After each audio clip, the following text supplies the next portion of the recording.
And with this Girl I Lie situation, yeah, that man was very much transphobic, but bigger than that, he hated himself.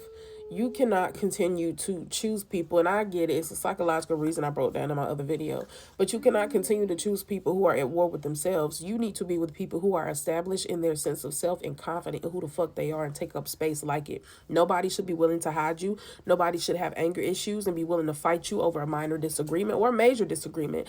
You need a safe person who is not going to put you in a position to lose your life.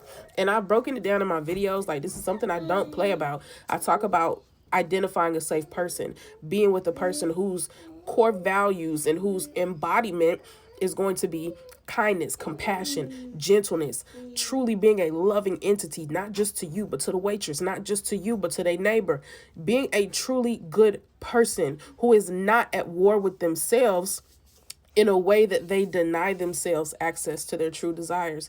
People need to be at peace with self. People need to make sure that they are at true wholeness before.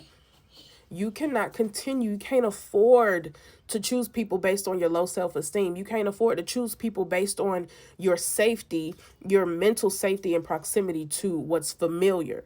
You feel safe to what's familiar, but what's familiar ain't always what's productive and conducive to your goodness. Like, you have to, we really have to start being honest with ourselves. And this is not victim blaming, but it's really getting to y'all psyche, because it's like we don't get it. We never think it could be us. And I say this for the last, since 2022, I've been making videos about things like this. Like, we cannot afford to partner up with people who don't know who they are. But we choose people who don't know who they are because we don't know who we are. We let people talk to us crazy. We let people disrespect us. We let people cross us and treat us insane because we feel like this is what we deserve. This is all I'll ever have. This is my only opportunity at love. We give into all types of limiting subconscious beliefs that allow us to stay stuck in realities that we really don't have to. We could have however many kids or being whatever. We could be trans, gay, whatever. And we will feel like this is what I deserve and this is all I have to have, when that is not true. It's not true, and it's hard to come out of realities. But you have to understand the same way you establish realities through your beliefs, you can dismantle realities through unsubscribing to certain beliefs.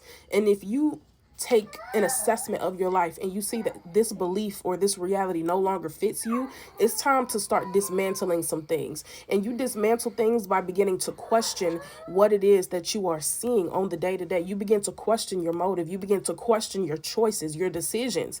That is how you start to dismantle realities that do not benefit you.